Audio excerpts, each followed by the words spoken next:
Welcome back. This is Kilimo Diaries on TV 47, and on this episode we are focusing on honey processing and how to enhance its quality. And with me, of course, is Delvis Mwendwa of Bee Care. And just before the break, you touched a little bit on the moisture content. So what is the moisture level that is considered safe? It should not be above 20. It should range between 17 to 20. That's the honey.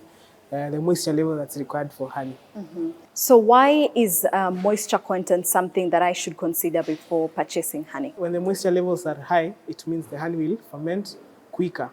Because when moisture is high, it means things like yeast, will grow faster, and it will lead to fermentation. Now, in terms of checking it, how do farmers do it, and how can I do it also, who is purchasing that honey?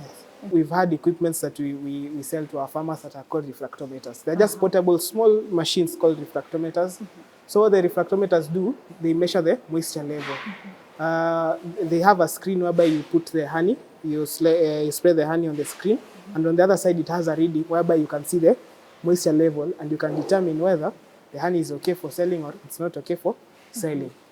And once now honey is here at the factory, how do you check for the moisture content? So we also use the same refractometers, but use a digital refractometer just as a basics to check the moisture level. But we also take to labs, we take to National Beekeeping Station, we take to ANA labs, whereby they do the whole lab analysis, and they give us a report on the contents of the honey to see whether all parameters are in check. Have been checked. Yeah. How do I know that my honey is fermenting? Probably from the high moisture content.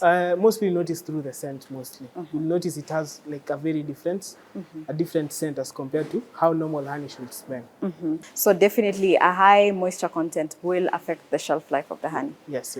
Okay. Now let's get to packaging. Yes. I know you mentioned that you're using safe packagings, but where do farmers go wrong? What material are they using that then you tell them, you've gone wrong here in terms of packaging?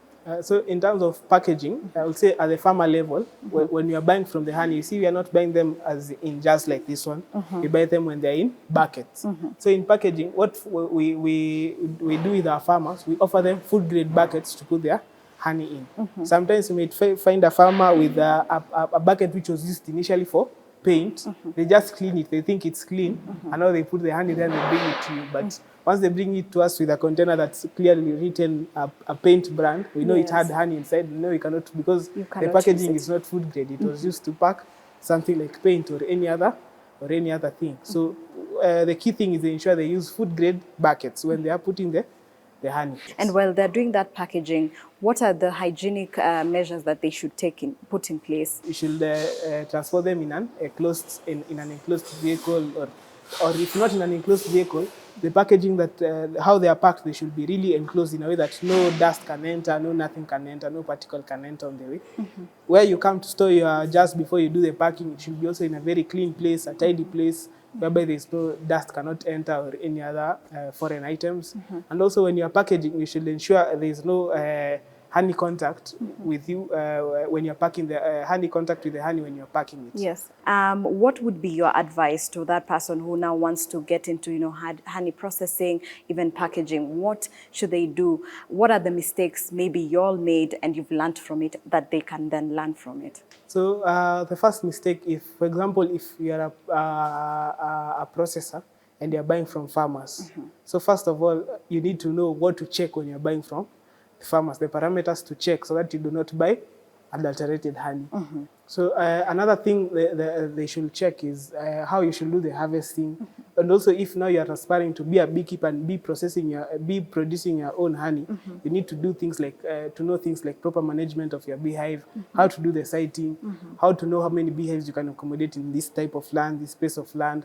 So just if you want to start with beekeeping, don't first start going with producing the honey. First start with learning about it. So you can visit an institution like us who will do this and get to learn from us. So I'll say the most important thing is knowledge on how to do it first. Don't first jump into it without the knowledge how to do it. Now, these ones have been packaged. Where will they be stored before they are sold? And what do you advise? Where should someone store them? What we do, we usually put them in boxes. So we pack them. Now from here, they'll go straight to the ceiling, whereby they do the the security seal here on top. They go to the coding where you put the manufacturing date, the batch number, and now we pack them in boxes and we send it to the market now. Okay. Is there a specific temperatures, humidity that they should be stored at? Room temperature. Room temperature. Okay. Let's go beyond now the honey. Of course, there's also the beeswax that come with the honey. So what first is that, and how is that even extracted? So what usually happens from the combs, you rinse them, you melt them, you do the filtering you melt them in a water bath. You melt the combs in a water bath.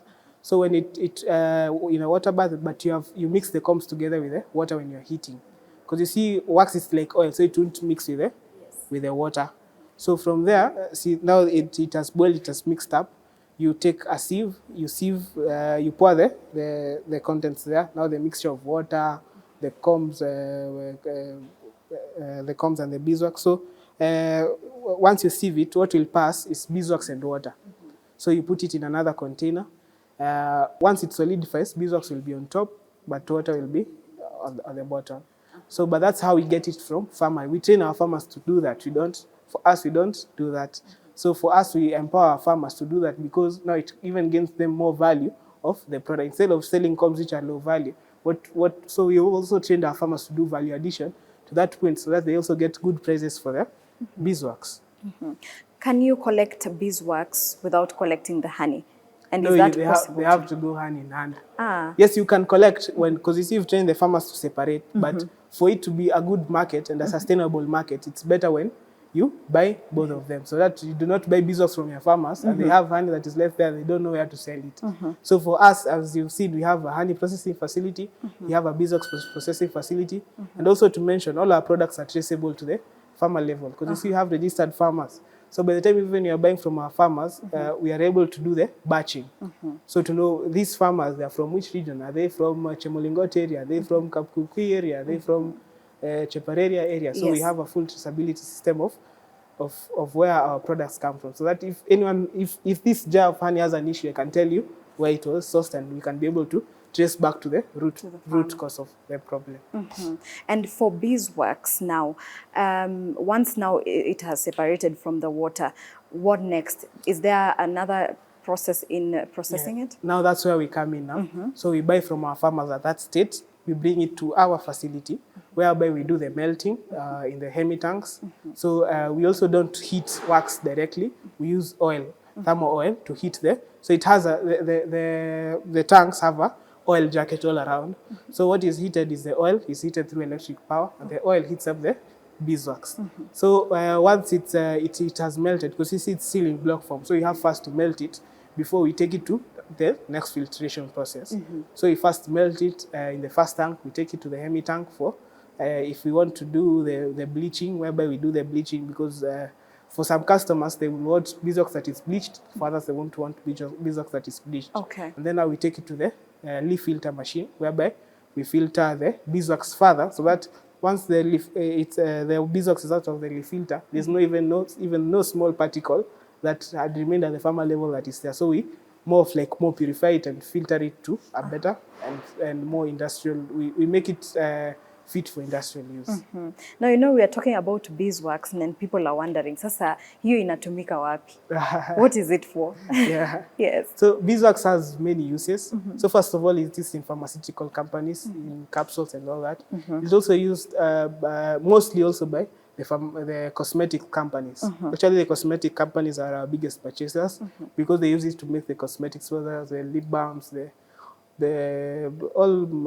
some makeup products which they certify organic.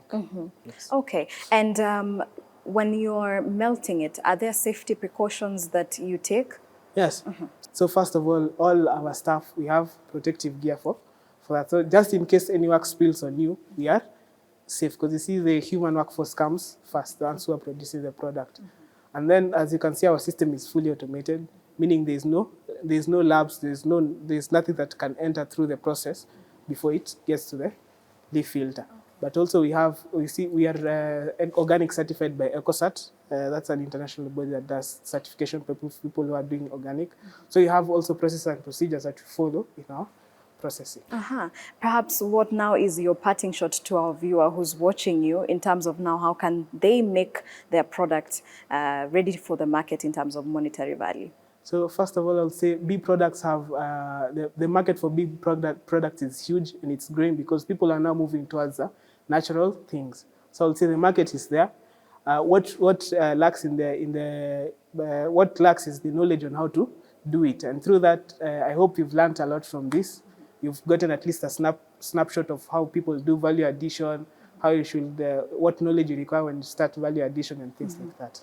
So, I think, yeah. I think my takeaway home is that, you know, the honey process is not really a complex one. It's a very simple one.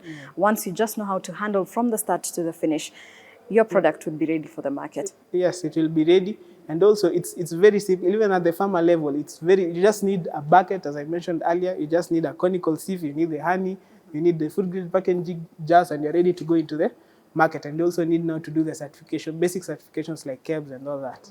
So, yes. All right, asante sana. Asante sana, Sheila. Thank you for having us. And I do not know what Masese is waiting for, because this is how we could make money this new year. Of course, it has been lovely to have you guys join us on this episode that we learned about honey processing. Thank you, of course, to you for always watching and keeping it TV 47. And thank you to our partners, the Kenya National Farmers Federation. And of course, thank you to the crew. Let's do this every other Sunday at 7:30 p.m. My name is Sheila Chelangat, and this is Kilimo Diaries, a show for the farmer, by the farmer, with the farmers.